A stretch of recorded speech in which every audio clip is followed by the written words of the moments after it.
നമസ്കാരം.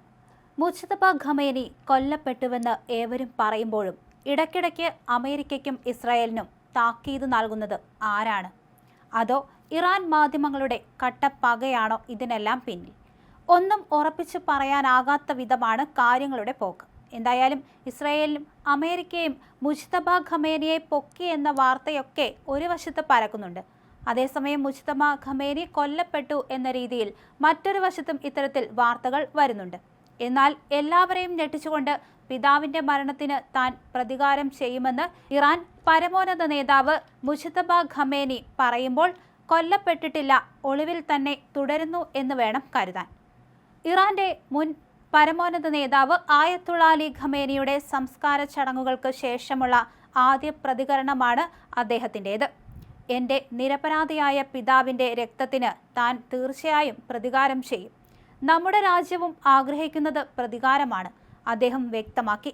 സംസ്കാര ചടങ്ങിൽ പങ്കെടുത്ത ദശലക്ഷക്കണക്കിന് ആളുകളോട് മുജ്തബ ഖമേനി നന്ദി പറഞ്ഞു. വൻ ജനപങ്കാളിത്തം ശത്രുക്കൾക്കെതിരായ നിർണായകമായ പ്രതികരണമാണെന്നും ഇത് ഒരു ചരിത്ര നിമിഷമാണെന്നും അദ്ദേഹം പറഞ്ഞു. US ഇസ്രായേൽ സംയുക്ത ആക്രമണത്തിൽ കൊല്ലപ്പെട്ട ഇറാൻ പരമോന്നത നേതാവ് ആയത്തുള്ള അലി ഖമേനിയുടെ മൃതദേഹം ജൂലൈ 9 ഖബറടക്കിയത്. കഴിഞ്ഞ ഫെബ്രുവരി 28 US ഇസ്രായേൽ സഖ്യസേന സംയുക്തമായി നടത്തിയ വ്യോമാക്രമണത്തിൽ ആയത്തുള്ള അലി ഖമേനി കൊല്ലപ്പെട്ടത്. ആക്രമണത്തിൽ അദ്ദേഹത്തിന്റെ മകളും പേരക്കുട്ടികളും കൊല്ലപ്പെട്ടിരുന്നു. പരിക്കേറ്റ് ചികിത്സയിലായിരുന്ന ഭാര്യയും പിന്നീട് മരണത്തിന് കീഴടങ്ങി. വിയോഗം സംഭവിച്ച 131 ദിവസങ്ങൾക്ക് ശേഷമാണ് ഖമേനിയുടെ ഭൗതിക ശരീരം ഖബറടക്കിയത്. ഇറാൻ വലിയ രീതിയിലുള്ള ഭീഷണി ഉയർത്തുമ്പോഴും തങ്ങളുടെ നിലപാടിൽ ഉറച്ചു നിൽക്കുകയാണ് ഇസ്രായേൽ ചെയ്യുന്നത്.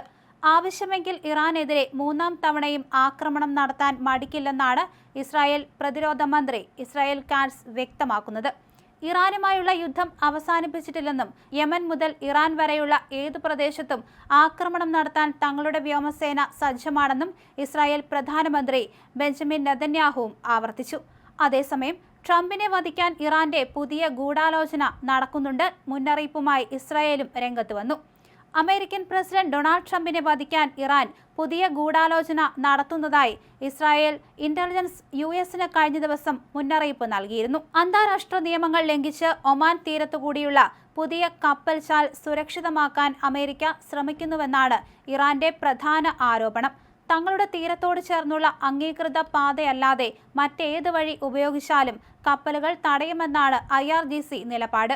ഈ പിടിവാശിയാണ് ഇപ്പോൾ ആഗോളതലത്തിൽ വലിയ പ്രതിസന്ധിക്ക് കാരണമായിരിക്കുന്നത്.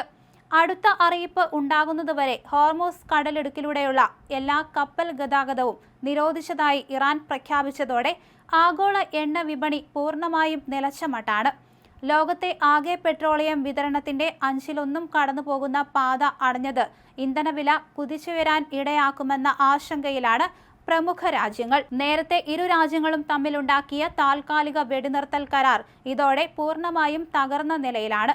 അമേരിക്കൻ താൽപര്യങ്ങൾക്കോ സഖ്യകക്ഷികൾക്കോ നേരെ ഇനിയും ആക്രമണമുണ്ടായാൽ ഇറാന്റെ സമ്പൂർണ്ണ നാശമായിരിക്കും ഫലമെന്ന് US പ്രസിഡന്റ് ഡൊണാൾഡ് ട്രംപ് കടുത്ത ഭാഷയിൽ മുന്നറിയിപ്പ് നൽകിയിട്ടുണ്ട്. മിഡിൽ ഈസ്റ്റിൽ വീണ്ടും യുദ്ധമേഘങ്ങൾ ഉരുണ്ടുകൂടിയതോടെ മറ്റ് അന്താരാഷ്ട്ര ശക്തികളും വിഷയത്തിൽ ഇടപെടാൻ തുടങ്ങിയിട്ടുണ്ട്. ഗൾഫ് മേഖലയിലൂടെയുള്ള സമാധാനപരമായ കപ്പൽ ഗതാഗതം പുനഃസ്ഥാപിക്കാൻ അടിയന്തര നയതന്ത്ര നീക്കങ്ങൾ ആരംഭിച്ചെങ്കിലും ഇരുവിഭാഗവും നിലപാടുകളിൽ ഉറച്ചു നിൽക്കുന്നത് സ്ഥിതിഗതികൾ കൂടുതൽ വഷളാക്കുകയാണ് ചെയ്യുന്നത്.